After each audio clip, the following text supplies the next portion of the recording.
C'est ce que tu dois demander à Dieu. Il a caché ces choses-là. C'est pour ça qu'ils auront le mystère de lui-même.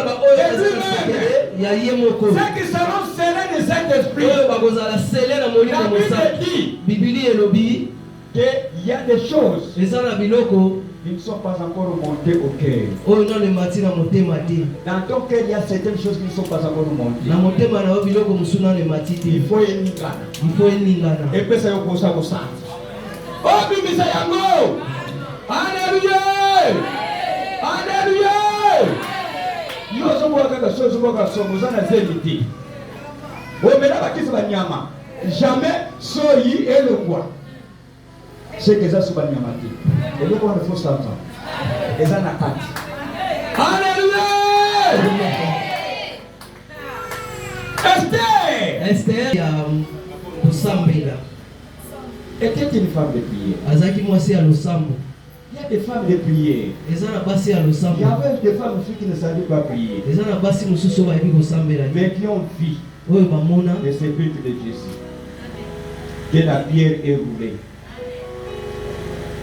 Tu peux être témoin des choses de Jésus. Et Dieu les parle.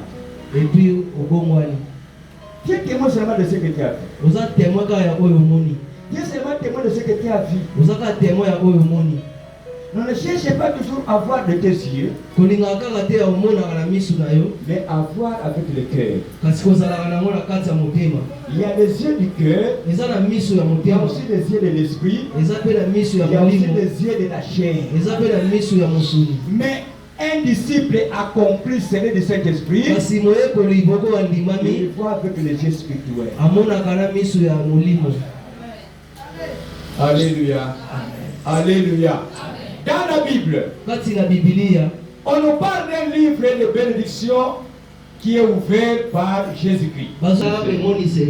Mais deuxième, cette Bible-là, ce n'est pas n'importe qui peut la lire. Vous savez, il y a dans certaines églises qui choisissent seulement les livres à lire. Nous lisons seulement son. On est en train de te sortir.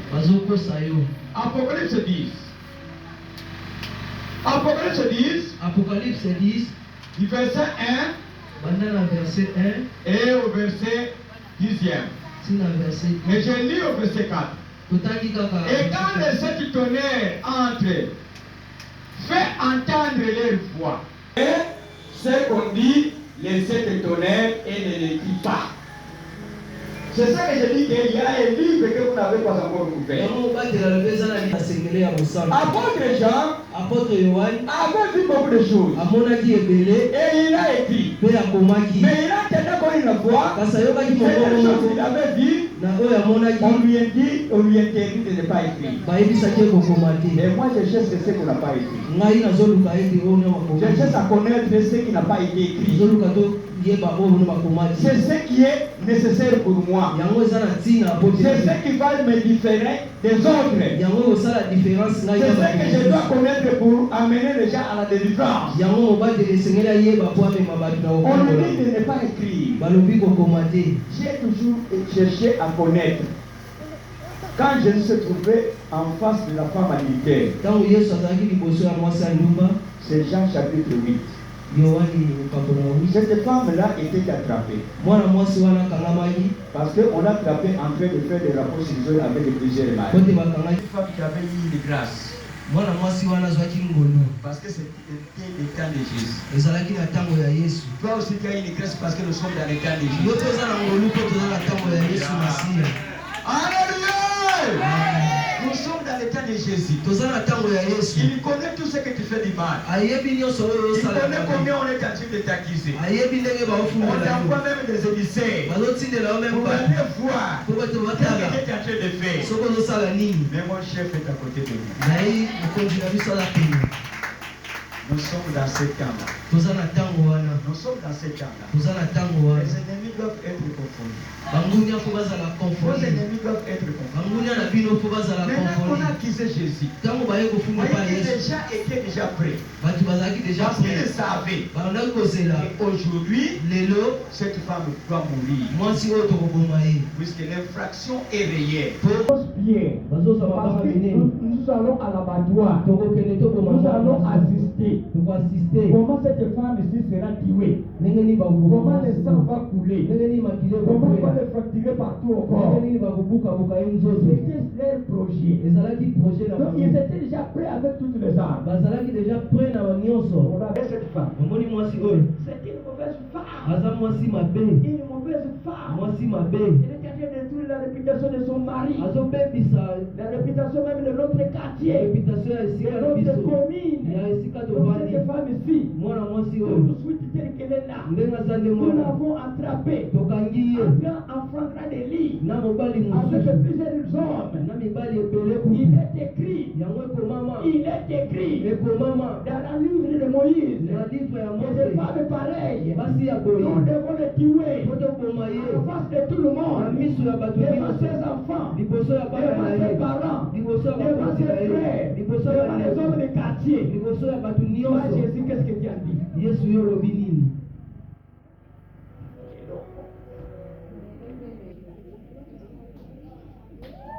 des gens qui jouent avec la pierre. Ils jouent déjà avec la pierre. Et sans le savoir, il s'est trouvé devant. C'est lui qui a le mystère de Dieu.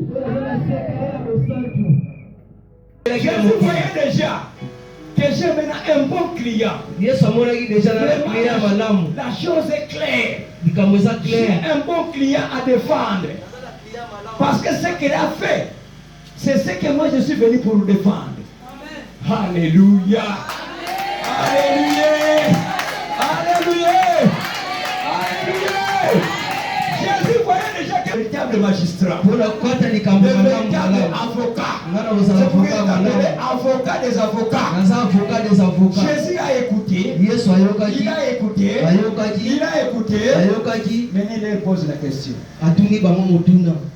C'est lui qui sait que depuis qu'il est né, il ventre de sa mère, jusqu'à son âge, il n'a pas encore commis un péché. Un péché seulement. Il soit le premier. Jésus est en train maintenant d'écrire sur la terre. Il écrivait. Il attendait que cette femme ait crié avec les pieds. Il écrit. Après avoir crié sur la terre, il a regardé.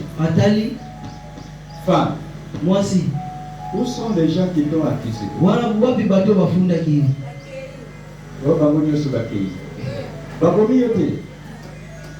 Parce que mobeko zawani mobeko dominini kaya ko ifoko ko mayena maba ko bazongi na mabanga ko nani.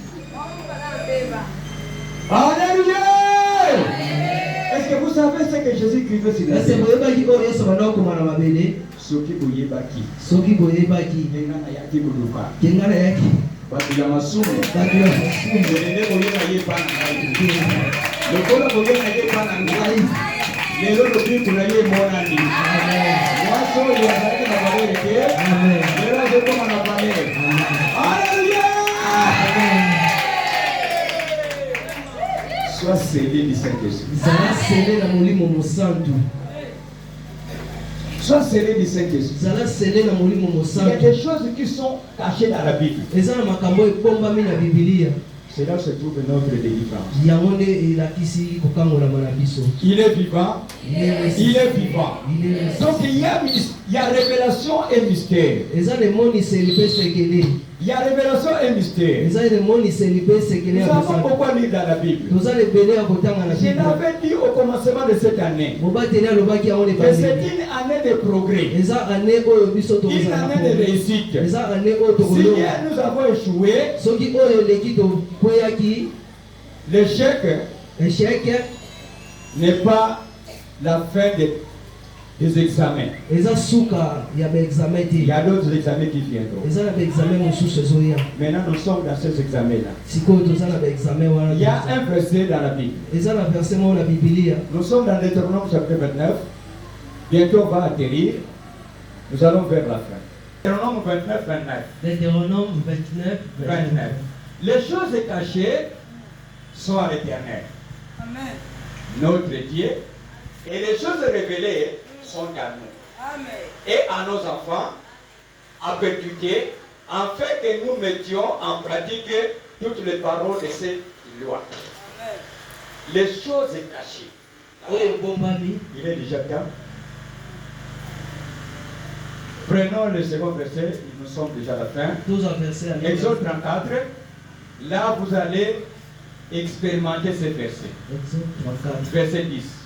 L'Éternel répondit: voici, je traite une alliance. Je ferai en présence de tout ton peuple des miracles qui n'ont eu lieu dans aucun pays, chez aucune nation. Tous les peuples qui en vivront verra l'œuvre de l'Éternel, et c'est par toi que j'accomplirai les choses terribles. Prends garde à ce que je t'ordonne aujourd'hui. Voici, je chasserai devant toi les Amoréens, les Cananéens, les Éthniens, les Périsiens, les Éphiens et les Jébusiens. Point. Retenez ce verset biblique. J'ai dit que ce qui est révélé, tu le connais. Mais ce qui est caché dans les révélations, c'est ce que Dieu a réservé pour les disciples accomplis qui sont scellés du Saint-Esprit. Cherche ce qui est caché. C'est là où se trouve le mystère. Mais l'Exode, Dieu est en train de faire une nouvelle alliance. Que partout, il ferait des miracles qui n'ont jamais été faits dans les nations. Dans les nations. Qu'est-ce que veut dire nation? Nation, c'est tous ces peuples-là qui jusqu'à présent qui ne connaissent pas encore que Jésus est Jésus-Christ.